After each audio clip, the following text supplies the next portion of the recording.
Hi dear friends and subscribers, welcome to the late edition of the Cricket Happening Show. Well, I'm really happy with the response that I'm getting. Like yesterday's Cricket Happening Show, I saw that was a very good response, which I'm really glad to know about. And I would like to thank you dear friends and subscribers. So as I said, today is as you know, in Saturday always it's a late night Cricket Happening Show, so your host Ram is there. And well, what are we going to look at? We are going to look at the third day's play in the Lord's Test match, in the first Test match between England and Sri Lanka. Now, Sri Lanka definitely did a good thing, but one good thing happened is that Kumar Sangakarra, who missed as you know, probably one would be thinking that Kumar Sangakarra would be playing his last Test match here at the Lord's Cricket Ground, but today, and you know, Lord's Cricket Ground has been something which has eluded this great cricketer Kumar Sangakarra of a century, and you know, it is every batsman's dream in international cricket to score a century in at the Mecca of at the pitch which is known as the Mecca of English cricket, the Lord's Cricket Ground, the famed Lord's Cricket Ground. And Kumar Sangakarra, such a great player for Sri Lanka, such a great war horse for Sri Lanka, has never ever scored a century in the Lord's on a Lord's ground. And you know, when you score a century on the Lord's ground, what happens is you go into the sort of a famed honors list. And now Kumar Sangakarra, what a proud moment that was.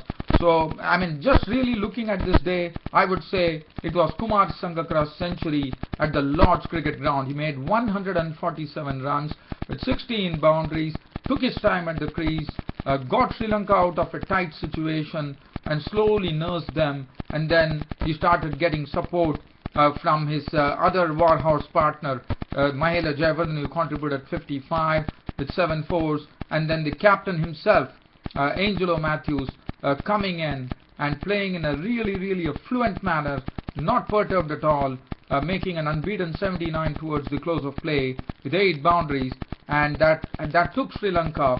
The one good thing for Sri Lanka that happened is that the first thing was to avoid the follow-on, and that happened due to Sangakarra and Jayawardene partnering, and Sangakarra going on to make his first ever Test century on a Lord's Cricket Ground. As I said, what a proud moment. In fact, he was absolutely pumped up, and why not? Mahela Jayawardene, his partner, embraced him. Why not? I mean, it is such a great feeling, and you know, I am only so happy for Kumar Sangakarra that such a wonderful cricketer from Sri Lanka, who probably won't be seeing the Lord's Test Cricket Ground. I mean, it was told last time also when Sangakarra played at the Lord's Cricket Ground that might be his last, but definitely Sangakarra came back, and at that time he was a century eluded him, but this time it was not to be, as Sangakarra really put his head down and really buckled down to only one task, and probably would have not even seen the Sri Lankan total. He probably wanted to make sure that when he retires, he has a century at the Lord's Cricket Ground, and well, he has already done that. So I think that's a great job done by Sangakarra. And Kumar Sangakarra, well, it was only fitting, and I'm very happy for Kumar Sangakarra that he went on to make a century. Congratulations to him for making a century at the Lord's Test Ground, and what a wonderful player he is from Sri Lanka. And you know, what a shame it would have been if Sangakarra you know, had not got a century, because as I said, on a Lord's Test Cricket Ground, every cricketer, every international cricketer would like to make a century, because you go into the honours list. Well, so just continuing the story here. Now, today what I'm going to do is, one is I'm going to talk about this third day's play. Then we are also going to look at the one-day international series, which is going to be starting between a team which Mushfiqur Rahim, the Bangladesh captain, has dubbed it as the India A team. Yes, for sure, because of because all the big guns are resting, and you know, because there are tough tours coming up, especially the tour of England, if I'm not wrong, which is coming up. So that's the reason they are all being rested, and all the test hopefuls are playing. In fact, all the test aspirants, I would say, international cricket aspirants from India are playing, and Bangladesh would be the ones who would be under a lot of pressure, which I'll be talking about, and then we'll also have some look at some cricket news. But first, just talking about this third day's play here, where Sri Lanka yesterday, just to recap, England were 575 for 9 declared, which I already talked about. But as far as Sri Lanka were concerned, yesterday they had lost Karunaratne for 38 of 38 balls to 6 fours. Today, Kaushal Silva was the first to go. Yesterday he had a wonderful good partnership with Kumar Sangakarra after Karunaratne was out. And today Kaushal Silva, well, as you know, according to me, he has already penciled himself as a real real test player, in the sense he has really, I think he has already penciled himself into the Sri Lankan team here. And what a player. I think he's the future opening batsman for Sri Lanka as far as test matches are concerned, because the way he has some door defense, he has some compact technique, and today, but he was a victim of a short delivery from Anderson, as Anderson bowled a short delivery to him, and Kaushal Silva probably wanted to duck it, but in the process, I think his bat, the ball actually hit the bat, probably the edge of the bat, and prior beyond the stumps took the catch. So that was a wicket for England, and England would have been very happy that they got the wicket of Kaushal Silva, who made 63 with 10 boundaries. After that, it was Mahela Jayawardene joining in this Sangakarra. So two stalwarts in the middle, and well, the bowling was not looking sharp at that particular time, even though Mahela Jayawardene started off in a sort of I would say a shaky fashion. He was beaten a couple of times. Kumar Sangakarra also had to really weather some sort of good bowling at that particular stage, but once Kumar Sangakarra and Jayawardene were together, suddenly the runs started flowing, and that was a wonderful partnership. From the score of 151 for 2 when Kaushal Silva departed, this partnership went on to great lengths. It added 126 runs for the third wicket, with Sangakarra playing his strokes in the most authoritative manner, and also, as you know, Sangakarra, when he plays his strokes, it looks so classy, and Mahela Jayawardene with his very good driving down the ground was pretty good to see, and both of them were doing the job perfectly. As I said, they put on a 126 run partnership, and Sri Lanka were really strengthening their situation at that stage. But after that, Stuart Broad produced a delivery, with Mahela Jayawardene got hit on the pads, and up went the umpire's finger. So that partnership was broken, and the score was 277 when Mahela Jayawardene was out. LBW bowled Broad for 55 with 7 fours, but he gave good support to Kumar Sangakarra, and in the company of Jayawardene, Kumar Sangakarra also went on to make his first ever test century at the Lord's Cricket Ground. So after that, Lahiru Thirumani came in, but Lahiru Thirumani, if you look, he was really finding it very difficult at the crease. He was not able to really connect, and Anderson was really bowling testing deliveries to him, and after that Thirumani was out of his misery, as Anderson, who, if you look at the records, Anderson has a very good record against Thirumani. He has picked up his wickets a lot of times, and today Anderson once again getting Thirumani's wicket, as he was caught by Robson of the bowling of Anderson for 2, which made the score 289 for 4.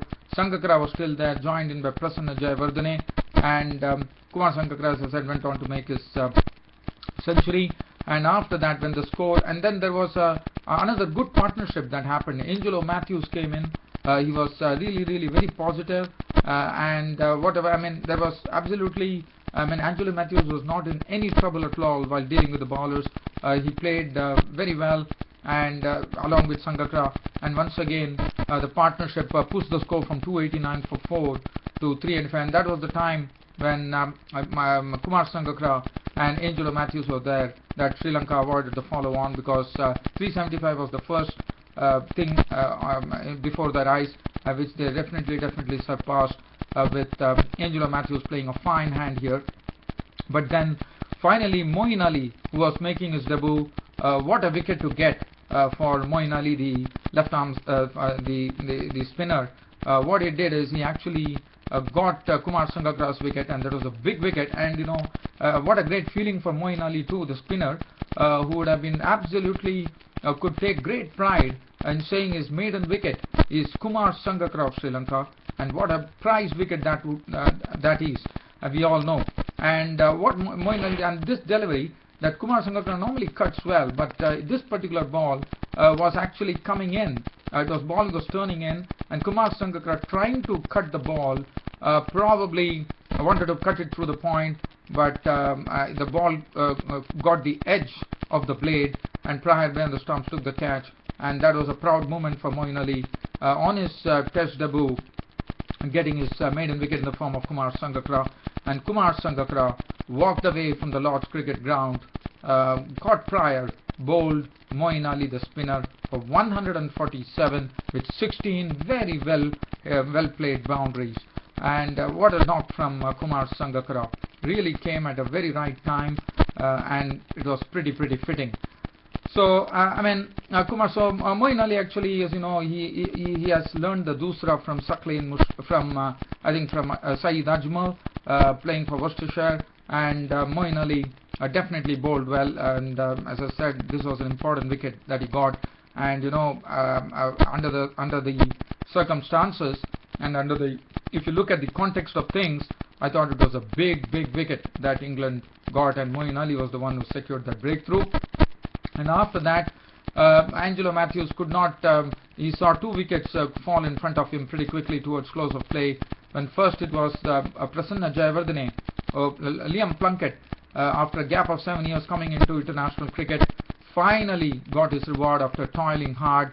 30 overs, 2 maidens, 113 runs, and he picked up the wicket of Prasanna Jayawardene, who was very well caught. It was a good ploy. They actually bowled a ball down the leg side, and Jayawardene, trying to flick it, was caught very well. It was there was a leg slip that was kept. There was a real plan against Prasanna Jayawardene, and Liam Plunkett, well, he was really bowling with lots of pace, and that was what netted his wicket. And just wanting to tell that Mahela Jayawardene's wicket was taken by Stuart Broad when the second new ball was taken, and that was the precise time that Stuart Broad with the second new ball managed to break the partnership between Jayawardene and Sangakarra, which was looking very threatening. So Prasanna Jayawardene was a victim of Plunkett for 6 with 1-4, and then towards the close of play, Jordan produced a very good delivery as Kulashekara was gone, caught Pryor, bowled Jordan for 9, and finally, when Sri Lanka ended the day on the 3rd day at 415 for 7, Angelo Matthews, the Sri Lankan captain, was not out on 79 with 8 fours. He played a fine hand, and he's still there.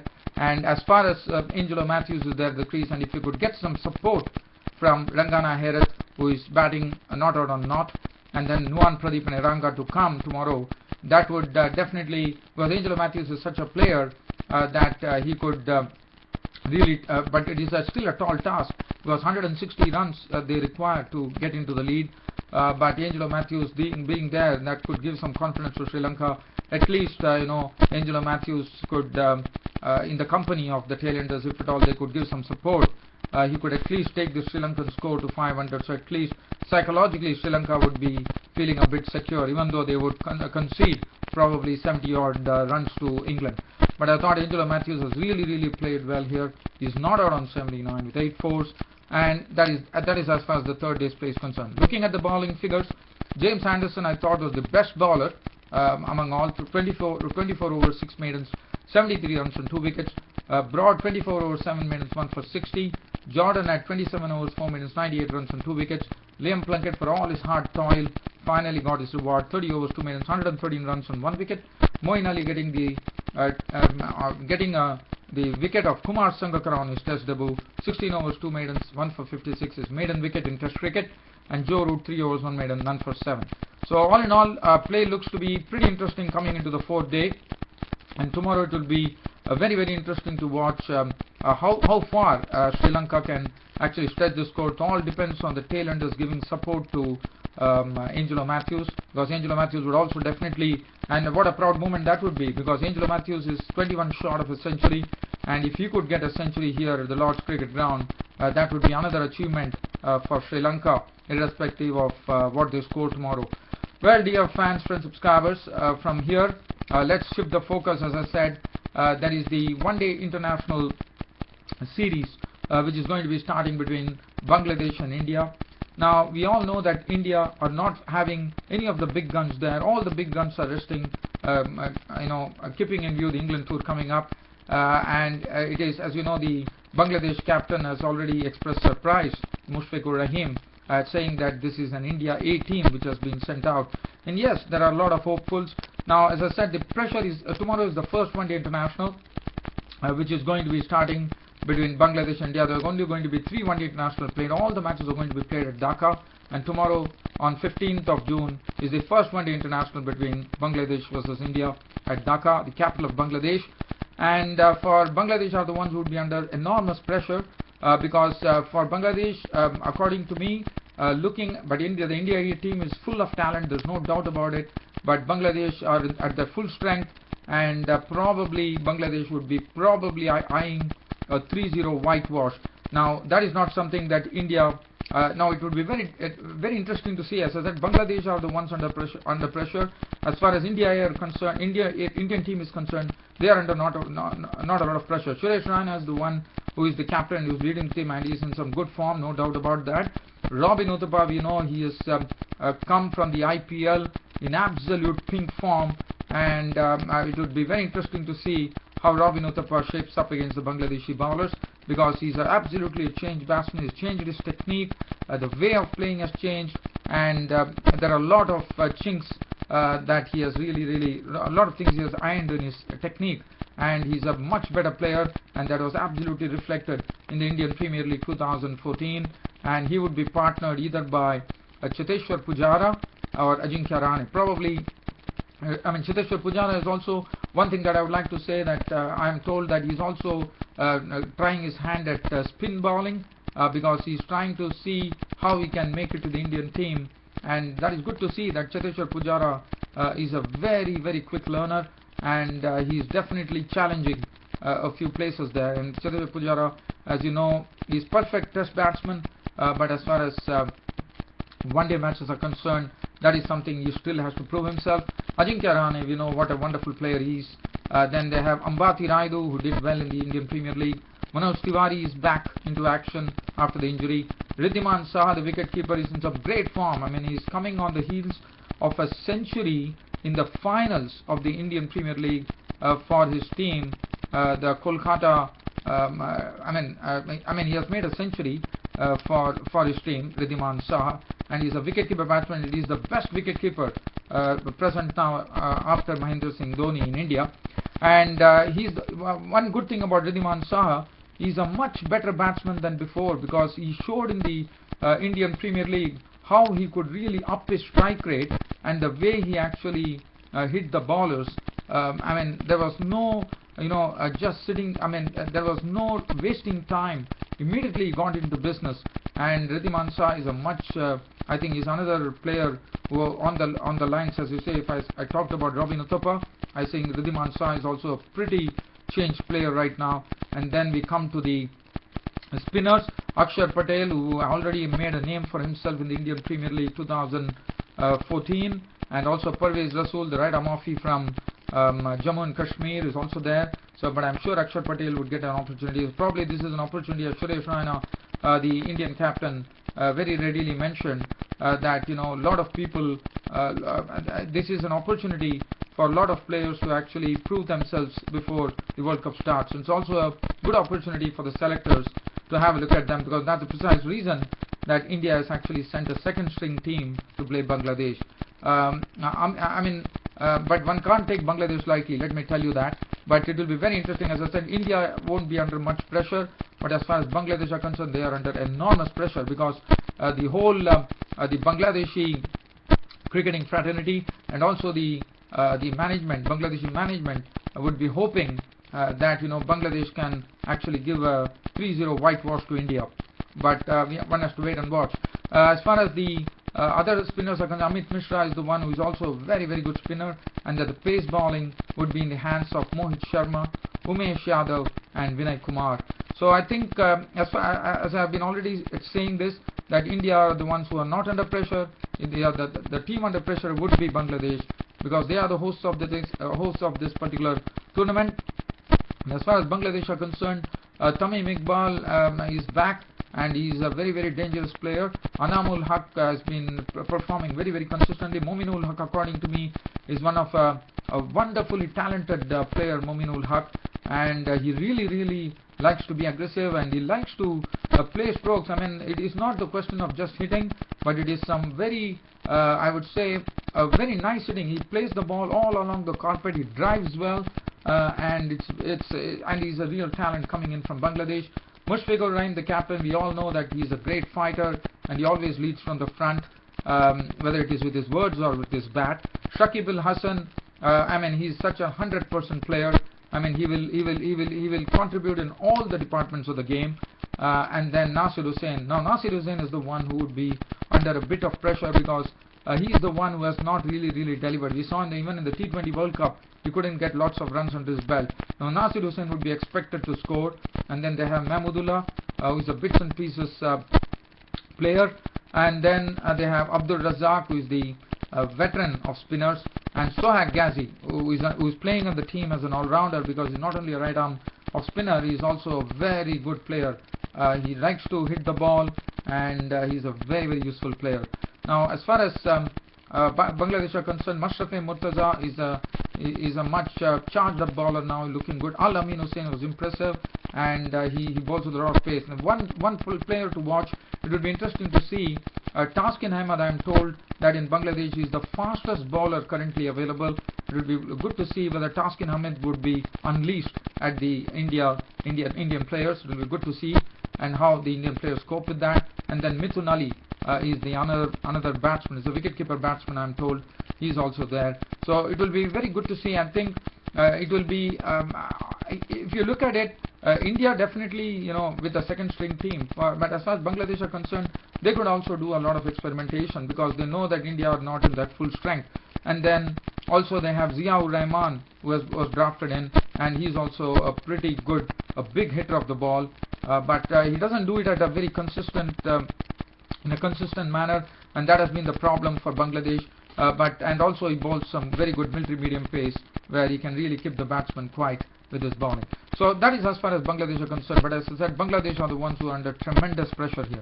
Now, one last news before I leave from here, and that would be to say that for the second test match between West Indies and New Zealand, which is going to coming up at Trinidad at Port of Spain, would be West Indies have decided that this has come as a real surprise for me, because even though West Indies lost the match, they have decided to leave a classical player like Marlon Samuels out of the mix.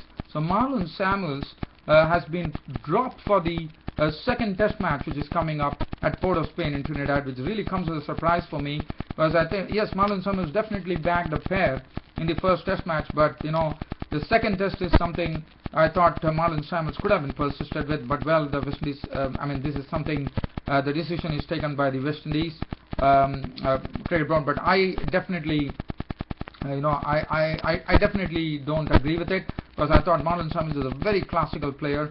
Even though he bagged a pair, I thought he could have still been given a long rope. Well, that's for the West Indies selectors to really decide. I'm no one to do that, but I can only give my opinion.